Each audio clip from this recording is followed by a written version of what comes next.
walaalkaygu soo jeeso ma ogtahay in dad badan maanta ay guurkooda ku bilaabaan barako la'aan iyadoo aan ogeyn ma ogtahay in hal muuqaal oo aad soo dhigto uu noqon karo albaab aad ka furtay shaydaan xaasid iyo fidno su'aasha waa farxadda aad soo bandhigaysaa ilaahay ma ka raali baa laakiin dhaqanka qofka muslimka ah guriguu ka muuqdaa umamkuna jiritaanka ummadeedna waa guryo laysu geegeeyey guryuhu hadday degan yihiin oo xasiloon yihiin oo ilaahay cabsidiisa ay ku maran tahay ummadoo dhan baa xasilaysa guryuhu hadday karayaanna waxay u badan tahay inaan dadkuna degin walaalkaygu ilaahay ha idin waafajiyo jacayl iyo is-afgarad joogto ah hana idinku mideeyo kheyr iyo raali ahaanshaha alle weyne laakiin run ahaantii waxaa jira arrimo waaweyn oo ay tahay in qof uu istaago oona si qoto dheer uga fikiro guurka ka hor iyo kadib fadlan ha ka daalin muuqaalkan ila dhamee sababtoo ah waxaan ka hadlaynaa mustaqbalkaaga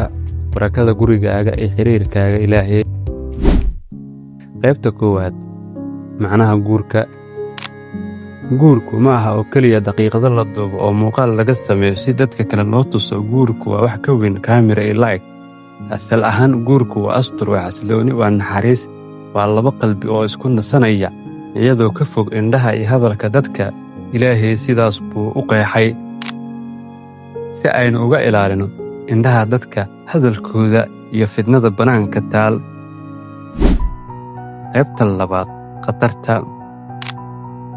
laakiin maanta wax walba waa la soo bandhigayaa qolka jiifka nolosha gaarka iyo xitaa waxaa u dhexeeya laba qof oo isqaba waxaa loo rogay kontanti like iyo views su'aasha waa tan ilaahay ma ka raaligelisaa inaad tiraahdo waa maalintayda wax kasta waan samayn karaa laakiin ma isweydiisay halkee ayay ka bilaabanaysaa xishoodka halkee ayay ku dhammaanaysaa sharafta walaal xaaskaaga ma aha wax la tuso qof walba waa ammaano waa sharaf waa nimco ilaahay kaa siiyey wax kasta oo qurux badan qasab ma aha in la wada tuso qaybta saddexaad xaqiiqada qarsoon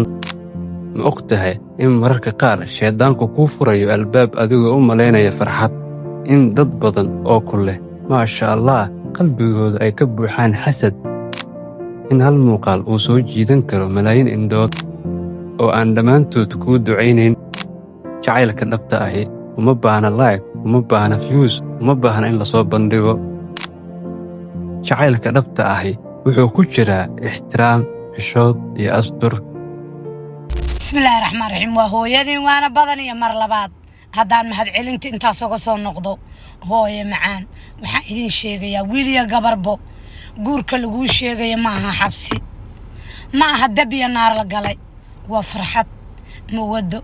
raxmo jaceyl yaa wiilasha soomaaliya oo qaarkan dambo kuwii hore maaha kuwaan dambo yaa caag waa caag markuu soo gelaya xabad shokolaad gabadhi uma wado hal xabo wax uma wado hal xabo barfuun uma wado wuxuu wada male wuu soo geli salaamu calaykum ma dhaho guriga unbuu iska imaan bes gafurkuu taagi adi gafur haddii lagu taaga dumar baan haddii gafurka naloo taago 10 aan taagaynaa iyo hafta inaad ku soo geshid happiness farxad inaad ku soo geshid oo dhahda ina sheekhiba laawe haddaadan dhihin waxa ku yaalla malaha saaxiib yaa xabadda nacnaca qaybta afaraad talo waxaa jira waxyaabo qiimahooda kordho marka ay qarsoon yihiin laakiin marka la soo bandhigo waxay lumiyaan qiimahooda waxay lumiyaan quruxdooda waxay lumiyaan barakadooda talo walaalnimo ilaahay dartii samee xuduud u dhaxaysa noloshaada gaarka ee indhaha dadka ilaali xaaskaaga si aad u ilaalin lahayd sharaftaada ha ka dhigan guurkaaga bandhig dadweyne sababtoo ah asturku waa barako asturku waa badbaado asturku waa bishaaro walaalkaygu guurku waa safar ma aha show waa cibaado ma aha ribaayad ilaahay ha idin dooro hana na wada hanuuniyo dhammaanteen hana nooga dhigo guryahayda kuwa ku dhisan jacayl naxariis cibaado xasilooni aamiin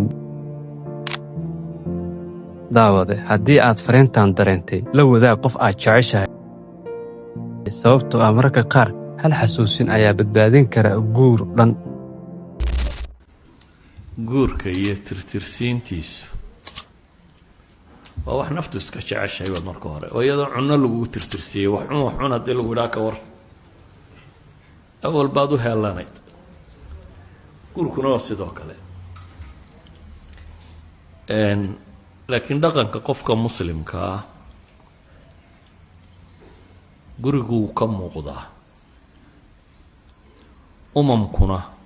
jiritaanka ummadeedna waa guryo laysu geegeeyey. guryuhu hadday degan yihiin oo xasiloon yihiin oo ilaahay cabsidiisa ay ku maran tahay ummadoo dhan baa xasilaysa. guryuhu hadday karayaanna waxay u badan tahay inaan dadkuna degin.